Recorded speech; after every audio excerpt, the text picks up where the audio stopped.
Hi, welcome back to Hydroponics Daily. Today we're going to be talking about defoliation, why in some cases you use it, in some cases you try to avoid it. It's a common practice for many crops, and the first thing you think about, it's done when the canopy is developed over a number of months and you want to reduce the leaf numbers down. You can do mechanical defoliation or manual defoliation. For high value crops, obviously it's going to be more to the manual so that you don't wound the flowers or the fruits or things you're trying to harvest. There's a number of reasons why you would defoliate a crop, and the first is to allow more light into the canopy, and that includes for things like ripening. So if you've got a plant like a tomato or an apple and you want to turn those green fruit red, getting more light in there will help ripen the fruits, just increase photosynthesis, get them warmer, increase airflow. It all helps ripen up crops. The other one is light quality. When a beam of light travels through a leaf, it takes out the red and the blues and the yellows and leaves the green light behind. So light that's gone through a canopy is very high in green light, which is not only is it worse for photosynthesis, it tells the plant to do certain things. So like increase stem elongation and other such deleterious effects in many crops. And so you want to make sure the plant is receiving as much white light with a high red to far red ratio so that the phytochrome pigments in the plants don't detect the high far red and shoot up and keep fruit unripe and things like this. So light quality is just as important as light levels, intensity.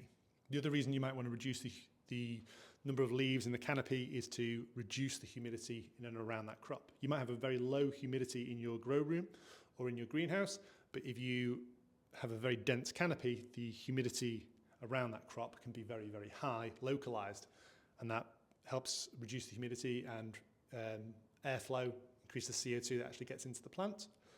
The other reason you might do it is to stimulate wounding, and this depends on the crop. So some plants, if you wound them, they have deleterious effects like bolting of cabbages, for example. You know, you don't want your cabbages to flower.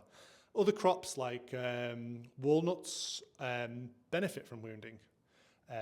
There's a famous old saying that was like the tree, the dog and the woman all benefit from a good beating. And that's obviously not true for dogs, not true for women, but for walnuts, they thought that it improved the quality of the crops.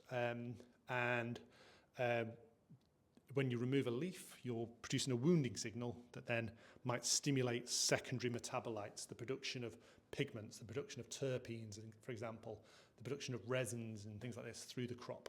So wounding effects, positive wounding effects might be stimulated by defoliation.